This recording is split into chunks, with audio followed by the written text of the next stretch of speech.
These two have had a bromance, so to speak. But now there's a lot of, it's like a fighting couple. They're both very tense. Even the president is tense here. Former Prime Minister Raila Odinga seems to have moved away from them and told them, okay, your problems, you deal with it, you know. There was also the program, you know, how he was listed in the program. It seemed that former Prime Minister Raila Odinga spoke just before the president, or at least one person before, or at least spoke after the deputy president, and that does not happen. Protocol-wise, what I understand is that the deputy president is the last person to speak just before the president, and is the one who invites the president. Shida ambayo iko kwa serikali ya Jubilee hiyo watatatua kando yao. Sisi tuko ndani. Hiyo ni yao hiyo.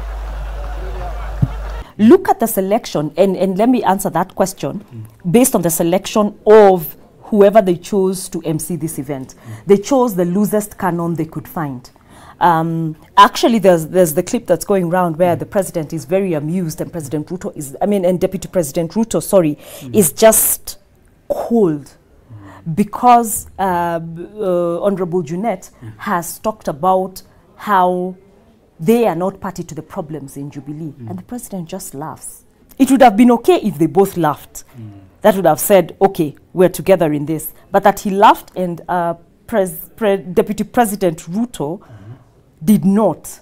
That is what we saw. We saw the hostility, we saw the even resentment, I dare say, that has built up between these two. When Senator Murkomen comes in, it is like he now is the mouthpiece for the frustration of the deputy president, because he spoke with a lot of emotion and completely now removed any doubt that these guys felt weakened, because there was a lot of booing, there was a lot of, and he got very, very emotional and stirred up. In the history of our nation, when he stood up to speak,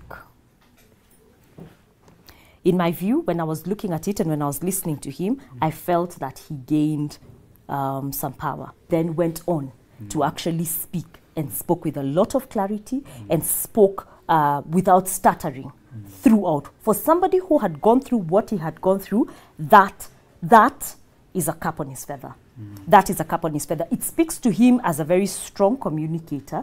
It also speaks to him as someone who's able to quickly gain gain ground. It's also a critical moment for him, because how he handles this going forward will be very important. However, as much as I think he did well, I don't think that his team did him any favors. I think his team ought to have been prepared for this sort of thing, and they ought to have covered him so that he doesn't look weakened.